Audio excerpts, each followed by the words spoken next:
बिना यथेष्ट साधन संसाधन और इंफ्रास्ट्रक्चर के मैंने बलिया से चुनाव लड़ने की घोषणा की है, किंतु मुझे पूर्ण विश्वास है कि अपने समर्पण और निष्ठा से मैं बलिया की जनता का विश्वास जीतूंगा और उनका मुझे पूर्ण सहयोग प्राप्त होगा।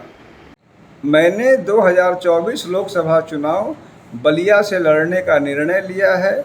मैं यह चुनाव नवगठित अधिकार सेना पार्टी से लड़ूंगा। मैंने बलिया को इसलिए चुना है क्योंकि बागी बलिया के नाम से विख्यात यह वीरों की भूमि है और शुरू से ही परिवर्तन की भूमि मानी गई है। मैंने 2024 लोकसभा चुनाव बलिया से लड़ने का निर्णय लिया है। मैं यह चुनाव नवगठित अधिकार सेना पार्टी से लड़ूंगा। मैंने बलिया को इसलिए चुना है क्योंकि बागी बलिया के नाम से विख्यात यह वीरों की भूमि है और शुरू से ही परिवर्तन की भूमि मानी गई है। मैंने 2024 लोकसभा चुनाव बलिया से लड़ने का निर्णय लिया है। मैं यह चुनाव नवगठित अधिकार सेना पार्टी से लड़ूंगा। मैंने बलिया को इसलिए चुना है क्योंकि बागी बलिया के नाम से विख्यात यह वीरों की भूमि है और शुरू से ही परिवर्तन की भूमि मानी गई है।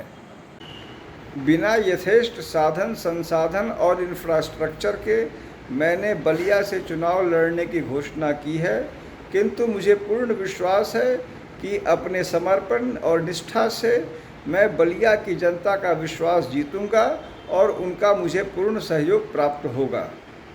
मैंने 2024 लोकसभा चुनाव बलिया से लड़ने का निर्णय लिया है।